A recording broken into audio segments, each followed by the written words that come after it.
Hey guys, as you know, we're taking a look at the case of Summer Wells. She went missing 3 years ago in Tennessee. And many people have since been drawing parallels between her case and another missing Tennessee child, Sebastian Rogers. So let's take another look at this parallel that's being drawn on these two cases, and let's see how much are they really alike.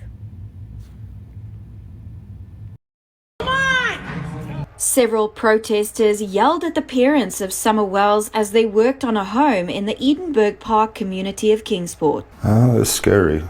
It's scary for sure. I mean, Candace was in tears and she was shaking and all that. She's scared. The group heard yelling profanities at the parents and loudly claiming the parents had something to do with Summer's disappearance. Let the police do their job. I mean, I feel that they're just making a mockery out of everything for their YouTube channel and personal gain. I don't think they pretend that they're all about Summer and they care about Summer, but I think otherwise. Now you guys might be wondering, why does that sound so familiar? That's because this is one of the parallels that has been drawn between Summer and Sebastian's cases. And we have heard the same accusations. But Wells says today was not the first time he's seen the protesters. From his front porch this weekend, several hundred feet from the road, he could hear protesters screaming over bullhorns. You know, the protesters, been coming to our house probably 6 times in total and just making a mockery out of everything. Are you afraid for your life? Well, I mean, there at first it was very scary. It could be bad, it could be dangerous, it has been, but we just want to get back to normal. And Wells says the protesters' presence has been taxing. I remember my stomach being in a knot just constantly, not being able to sleep. And if I did sleep, when I woke up, as soon as I wake up, first thing on my mind is Summer. Where's Summer? And just begging God, just constantly, that was my baby, my little girl. She was always with me. Wells keeps in contact with investigators, not giving up hope. Now, on the flip side of that, let's take a look at the people who went out there and see what they've had to say about the work that they've done on this case and the things that they're being accused of doing then and some now. The Tennessee Bureau of Investigation and the Hawkins County Sheriff Ronnie Lawson have stressed the negative impact of online rumors and misinformation on the search investigation. But 4 social media sleuths, as they see themselves with big followings, have come to our region in hopes of uncovering some clues that investigators may have missed. News Channel 11's Bianca Murray spoke with them. The 4 have a combined following of over 2 million people. They say they came here for answers for both themselves and their ample audience. I mean, it's been 6 months. 6 months. 6 months. And I don't want this girl to be a cold case. They're at like a stalemate here. It's been 6 months and they still don't have answers. So they are here, 4 social media sleuths from around the country traveling here to Hawkins County to keep up awareness. Summer Wells is still missing. Pressure breaks pipes. They are social media influencers and investigators. Their goal is to make noise and get noticed.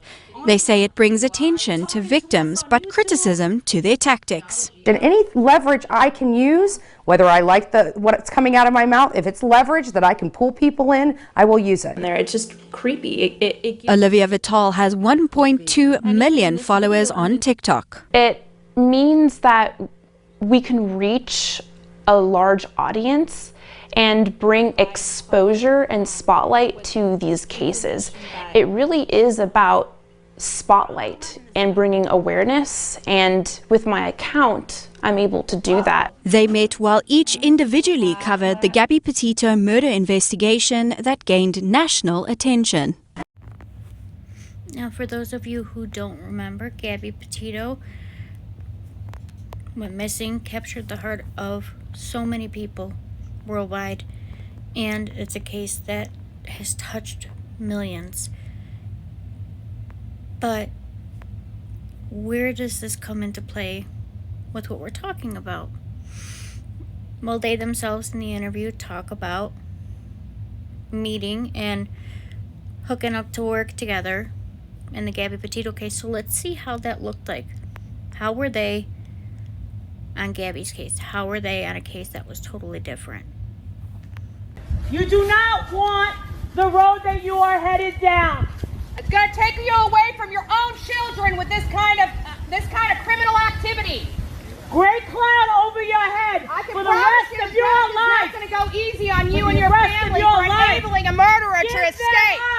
Give them up. Give him up. Where is your brother? Give them up. Do the right thing. Brian? Don't be soulless like your brother. That evil monster. He's an evil monster. You have evil blood in your veins. And the four of us came together as a group and put all of our talents and all our resources together, and we became a team. And we decided to come here for Summer Wells. While in town, they say they met with the sheriff's office and surveyed the Wells property. They deliver any findings back to law enforcement. This has opened up almost like a niche market for crime solving. The idea is to keep spreading awareness. A finger touch to their phone starts their sometimes nightly conversations with their hungry for answers audience, Our mission. who support them. The footage will speak for itself. So that's a super chat right there. Someone just donated $10. Thanks. That $10 little by little adds up to pay for the means to work, That is not helping. which is what they say this is. We're down in Florida. We're over in Utah. We're in Wyoming. We're now in Tennessee. This stuff costs real money.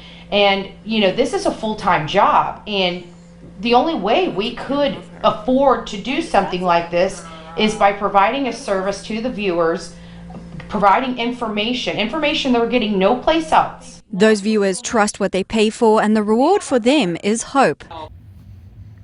I know it's a lot of information, guys, but what are you seeing so far? What are your opinions?